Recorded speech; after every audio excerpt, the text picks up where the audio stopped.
Hello अस्सलाम वालेकुम friends and family. तो कैसे हैं आप सब यार? थोड़ा वॉइस को इग्नोर करना है क्योंकि ज़ुकाम लगा हुआ है। खैर मैं आपको टाइटल और थंबनेल से अंदाज़ा हो ही गया होगा, फिर भी मैं बता देती हूँ। मैं एज़ यूजुअल बैठ के फ़ोन पे इंस्टाग्राम स्क्रॉल कर रही थी और मुझे नोटिफिकेशन आया जो कि थग्स ऑफ पाकिस्तान की तरफ से था।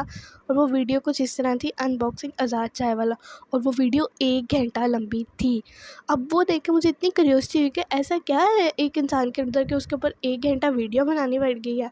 मैंने वो वीडियो ओपन की और उसको देखा, और यकीन करो वो वीडियो देखने के बाद ऐसा मेरा दिमाग घूमा। मैंने कहा नहीं, अब बोलना है इसके ऊपर, और सिर्फ मैंने नहीं, हर उस इंसान का बोलना इसके ऊपर बनता है जो चाहता है किसी के करियर का मजाक ना बने, किसी का करियर तबाह ना हो, किसी के घर वालों का मजाक ना बने। खैर तुम लोगों को अभी समझ नहीं आएगी, आगे वीडियो देखोगे तो तुम लोगों को खुद पता लग जाएगा। चलो शुरू करते हैं। इस सार्काज़म के पीछे 3 करैक्टर्स हैं। सबसे पहले हम बात कर लेते हैं थग्स ऑफ पाकिस्तान के बारे में। वो यूट्यूबर है, रोस्टर है, उसका गेमिंग चैनल भी है, लेकिन सबसे ज़्यादा अपनी रोस्टिंग की वजह से जाना जाता है। देखो, मैं थग्स ऑफ पाकिस्तान को ईयर्स अगो से फॉलो करती हुई आ रही हूँ, और मैं जानती हूँ कि उस बंदे की रोस्टिंग कितनी नेक्स्ट लेवल है।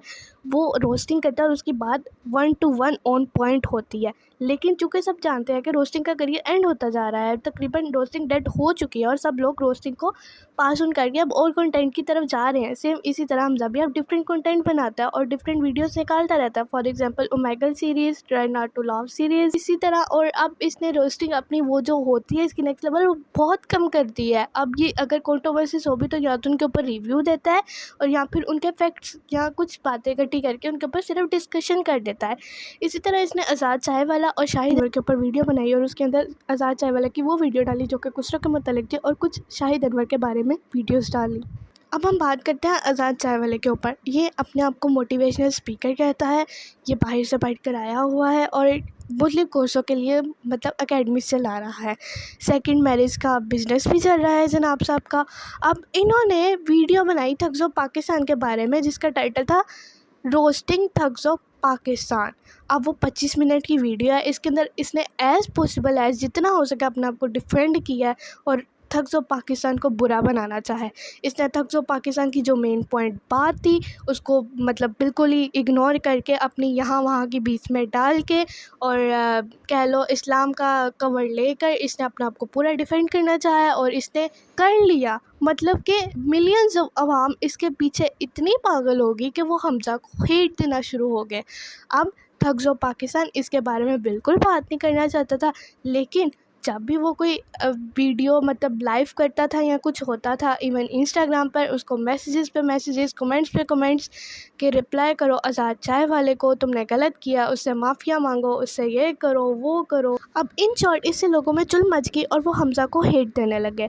अब जो थर्ड कैरेक्टर है वो है शाहिद अनवर। देखो, मैं उसके बारे में बिल्कुल बात नहीं करना चाहती। वो कौन है, क्या है, कैसा है, मुझे नहीं बात करनी, क्योंकि उससे वीडियो हमारी 18+ हो जाएगी, जो कि मैं बिल्कुल नहीं चाहती। खैर इस सब ड्रामे के बाद अब हमजा ने इसके ऊपर अनदर वीडियो बनाई जो कि 1 घंटा लंबी थी और ऑथेंटिक प्रूफ के साथ, और बहुत कुछ उसने आज़ाद चाय वाले के मुतालिक एक्सपोज्ड किया, जिससे अब आवाम की राय टोटली बदल गई और नीचे कमेंट्स चेंज होने लगे। ये होगी करैक्टर्स की एक्सप्लेनेशन। अब मैं तुम्हें बताती हूँ असल सार्काज़म कौन है। असल सार्काज़म है आज़ाद चाय वाला। किस तरह और क्यों, ये भी मैं तुम्हें बताती। सबसे पहले हम बात कर लेते हैं मोटिवेशनल स्पीकर। देखो, ये मोटिवेशनल स्पीकर बिल्कुल नहीं है, ये फेक मोटिवेशनल स्पीकर है। फेक किस तरह है? अगले बंदे को जलील करके उसकी बिल्कुल उसको फील करवा के कि तुम दुनिया में बेकार हो, और उसको अपने आप से नफ़रत करवा के ये कहना कि मैं तुम्हें बदल दूँगा, मैं तुम्हें यूँ कर दूँगा, तुम तो बेकार हो, तुमने जो किया वो सब कुछ फ़िज़ूल है। तो उसको ये कहना कि मैं तुम्हें मोटिवेट कर रहा हूँ, तो ये मोटिवेशन नहीं है, ये तुम उसको उससे नफ़रत करवा के उसको अपने लिए यूज़ कर रहे हो। यकीन करो, इसने दूसरों के करियर को अपना बिजनेस बनाया हुआ है। ये कहता है अगर आपने कहीं जॉब कर रहे हो, कहीं से डिग्री ली है या ले रहे हो या पढ़ रहे हो या डिग्री लेके फ्री हो चुके हो, आपने ये सब ज़ाया किया है। लिटरली आपने इन सब पे पैसा ज़ाया किया है। देखो, पाकिस्तान के क्राइसिस से हर कोई वाकिफ़ है, हर कोई जानता है कि यहाँ पे जॉब्स वगैरह नहीं मिलती, जो कि ये कसूर आपका या मेरा नहीं है, ये कसूर डिग्री होल्डर का नहीं है, ये कसूर हमारी गवर्नमेंट का है। एग्जाम्पल हम ले लेते हैं यूट्यूब को। देखो, जब दूसरे ममालिक में यूट्यूबर्स यूट्यूब पर तरक्की कर रहे थे और कहाँ से कहाँ पहुँच रहे थे, तब हमारे मुल्क में यूट्यूब बैन थी। अब जब यूट्यूब खुली, हमारे जो यूट्यूबर्स हैं वो भी तरक्की की राह पर है और दूसरे यूट्यूबर्स कहाँ से कहाँ पहुँच चुके हैं। देखो, इसी तरह पाकिस्तान में कोई भी चीज़ आती है तो बहुत देर के बाद आती है। मैं अपनी बात करूँगी, मुझे खुद नहीं पता था कि अब इसे होम ट्यूशन्स को इस तरह भी दे सकते हैं ऑनलाइन दूसरी कंट्री में, और सिर्फ उसके लिए हमें एक डिवाइस, इंटरनेट और बैंक अकाउंट की ज़रूरत है। सीरियसली, ना हमें अपना फेस शो करवाने की ज़रूरत है, जो कि लड़कियों के लिए बहुत अच्छी अपॉर्चुनिटीज़ है। यकीन करो, इस चीज़ का मुझे पहले नहीं पता था और ये मुझे अब पता लगी है। इसी तरह हमारे मुल्क में फ्रीलांसिंग और ग्राफिक डिज़ाइनिंग का ये लोग, इनको नहीं पता कि ये लोग इस तरह अपने कस्टमर्स को आउट ऑफ कंट्री बनाकर उनको सेल कर सकते हैं और डॉलर्स में कमा सकते हैं।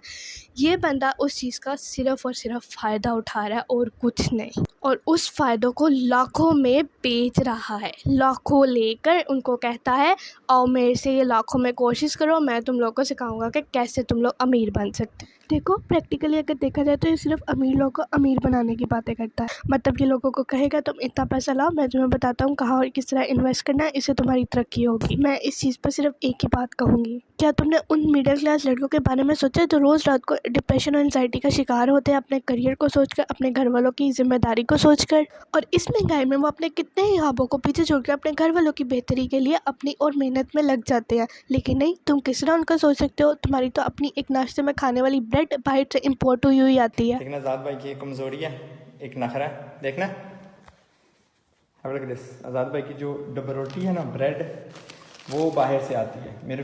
खैर, भाई साहब इतने पैसे ले रहे हैं, यकीनन इनकी एकेडमी में तो काफ़ी क्वालिफाइड टीचर्स होंगे, बाहर से पढ़ लिख के आए होंगे, है ना? मैंने भी यही सोचा था, लेकिन ये वीडियो देखने से पहले यहाँ पे इनकी ट्रेनिंग हो रही है, ठीक है। इन्होंने यहाँ पे आकर सोशल मीडिया मैनेजमेंट सीखा, अब इन तीनों की ट्रेनिंग हो रही है क्योंकि मुझे टीचर्स नहीं मिल रहे, राइट। देखो, अब इनकी एकेडमी वाली बातें सुनकर और इनकी अपने मुंह से अपनी तारीफ सुनकर सबके माइंड में यही ख्याल आता है कि हाँ, तो अगर आपको इतना ही साहस है, आपने फ्री एजुकेशन क्यों नहीं दी? आगे से ये कहते हैं, मैंने अपने एरिया में 13 साल 25 से 23, I don't know what the exactly amount is, मैंने फ्री एकेडमीज़ खोली, लेकिन मेरे पास कोई पढ़ने नहीं आया, इसलिए अब मैं पेड कर रहा हूँ। देखना, मैं बहुत तरक्की करूँगा, मैं बहुत आगे जाऊँगा। कोई सेंस है इस बात की? हाँ ब्रो, तुम बहुत तरक्की करोगे, बहुत आगे जाओगे, लेकिन तुम जाओगे क्योंकि तुम उनको लूट रहे, और जो लूटे जा रहे हैं उनका नाउ लिसन। जहाँ तुम अभी एकेडमीज है ना, उन एकेडमीज को फ्री करो, उनकी प्रमोशन इसी तरह करो जिस तरह तुम अभी अपनी पेड की प्रमोशन कर रहे हो दूसरों के पॉडकास्ट में जा के। तो फिर देखते हो मैं किस तरह तुम्हारे पास कोई फ्री एजुकेशन या कोर्सेज करने के लिए क्यों नहीं आता। देखो, हमारे लोगों को ये जानने की बहुत ज़्यादा ज़रूरत है कि कोई माशाल्लाह, सुभान अल्लाह, अल्हम्दुलिल्लाह या इंशाल्लाह कहकर अपनी बात को सच्चा नहीं करवा लेता, या वो बिल्कुल पाक साफ इंसान इस्लाम के मुताबिक नहीं हो जाता। प्लीज़ ये चीज़ अभी और इसी वक्त क्लियर कर दो अपने माइंड से। अब इस इंसान का सेकंड मैरिज का बिज़नेस भी है, हाँ बहुत अच्छी बात है, ये तो अप्रिशिएट करना चाहिए जी, बिल्कुल, लेकिन ये बिज़नेस है, ये कोई वार्म हार्टेडली कोई काम नहीं है, बिज़नेस है। और इसके पीछे इनको ये भी नहीं पता कि दूसरी शादी करने के लिए पहली बीवी अगर ज़िंदा हो तो उसकी इजाज़त लेना कितनी ज़रूरी होती है। ये तो मेरा ख्याल है हर कोई बच्चा जानता है, क्योंकि उसके ऊपर एक एक मौलवी दर्ज दे चुके हैं और हम सब जानते हैं इस बात के बारे में। देखो, अगर ये कहते हैं ना कि अगर उसे इजाज़त लेना ज़रूरी नहीं है, फिर मैं कहती हूँ कि ये उसके पहले हकूक़ के बारे में भी नहीं जानते होंगे। मैं हमेशा शुरू से कहते ही हूँ कि मर्दों को किसी और सुन्नत, अहादीस या कौल के बारे में पता हो या ना हो, लेकिन उनको पैदा होते से ये ज़रूर पता होता है कि हमारे ऊपर 4 शादियाँ जायज़ हैं और हमने करनी है। लेकिन उन 4 शादियों में पहली, दूसरी और तीसरी बीवी के जो हकूक़ होते हैं और उनके बच्चों के जो हकूक़ होते हैं, वो किस तरह क्या पूरे करना है, ये किसी को नहीं पता होता। तो मैं इनसे यही कहूँगी कि हाँ बिल्कुल, दूसरी शादी, तीसरी और चौथी जायज़ है, लेकिन पहली की इजाज़त और उनके हकूक़ व फ़राइज़ के बाद। तो प्लीज़ लोगों के हकूक़ व फ़राइज़ भी समझना सीखो। अब बात करते हैं इनकी खुसरो की वीडियो के बारे में। देखो, जिस तरह उन्होंने दूसरी शादी में अपना इलॉजिकल ओपिनियन डाला हुआ है ना, इसी तरह इनका खुसरो के बारे में भी इलॉजिकल ओपिनियन है। ये कहते हैं जी ये ट्रांसजेंडर तो पाए ही नहीं जाते, ये तो मर्द होते हैं जो औरतों के रूप में हमें पागल बना रहे होते हैं और इसका कॉन्सेप्ट हमें ख़त्म कर देना चाहिए। ये नहीं होते। इस मुल्क में इतने मर्द नहीं है जितने खुसरे हैं सड़कों पे, तो मर्द मुझे चाहिए। मर्द होता है, यू माइट हैव मर्द के आपके पास औज़ार होंगे, लेकिन आप मर्द नहीं होंगे। मुझे असली मर्द चाहिए। ओके, कोई सेंस है इस बात की?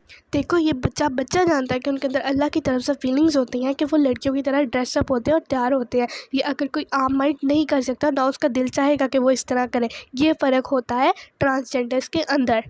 अब आपको किस तरह पता हो, आप तो अपनी ज़िंदगी बाहर गुजार कर आए हो। और इसी तरह ये इंसान बददुआ और दुआ के कॉन्सेप्ट को भी बिल्कुल नहीं जानता है कि इसकी कितनी इंपॉर्टेंस है। ये कहता है जिसे डोले शाह की चुइयाँ, मांगने वाले या अल्लाह के वली, उनकी बददुआओं से मैं नहीं डरता या उनकी दुआओं से कुछ नहीं होता है। बहुत पुराना कॉन्सेप्ट हो चुका है, इसको छोड़ दें। What the hell is this behaviour bro, what the hell is this behaviour bro. कभी ना अपने बड़ों के बुज़ुर्गों के पास बैठो और उनसे बातें सुनो और उनसे पूछो कि वलियों की, मांगने वालों की या इवन के मुसाफिर की अगर दुआ किस कदर ज़रूरी होती है। और सबसे बड़ी बद्दुआ ट्रांसजेंडर खुसरो की होती है।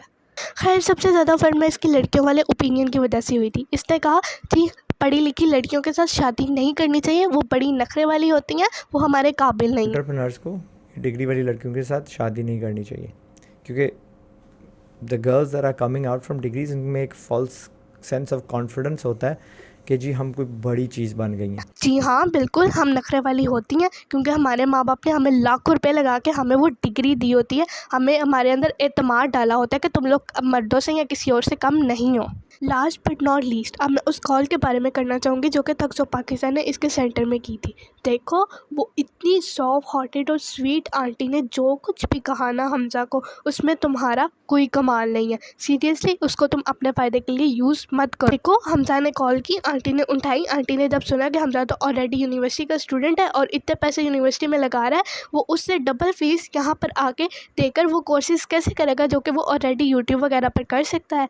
इसलिए उन्होंने उसको मशवरा दिया कि तुम उनको यूट्यूब से सीखो, तुम्हें ज़रूरी नहीं है तुम यहाँ पर आओ। तो मेरी बात सुने, इन सब में वो aunty sweet hearted kind hearted थी कि उनको हमजा पर तरस आया। इसमें आपका कोई कमाल नहीं है। और लिसन, जब हम किसी भी सेंटर, एकेडमी या इदारे में जाते हैं ना, वहाँ पे जो काउंटर पर जो भी बैठा हो ना, वो सबसे पहले इंसान को देखता है और उसको उसी के मुताबिक मशवरा देता है, एहसास करता है। ना कि आपकी तरह नहीं होता कुछ जो सिर्फ अपने माइंडसेट के बारे में या अपने बिजनेस के बारे में सोचता है। देखो इस पर तो अगर बात करें ना तो बहुत सारी वीडियोस का सीरीज़ बन सकती हैं, क्योंकि ये इतना इलॉजिकल पर्सन है। इसकी हर बात में कोई लॉजिक नहीं होता। ये सिर्फ और सिर्फ अपने मकसद के लिए सेल्फिश होकर बात करता है और हर चीज़ में सिर्फ इसका अपना मकसद होता है।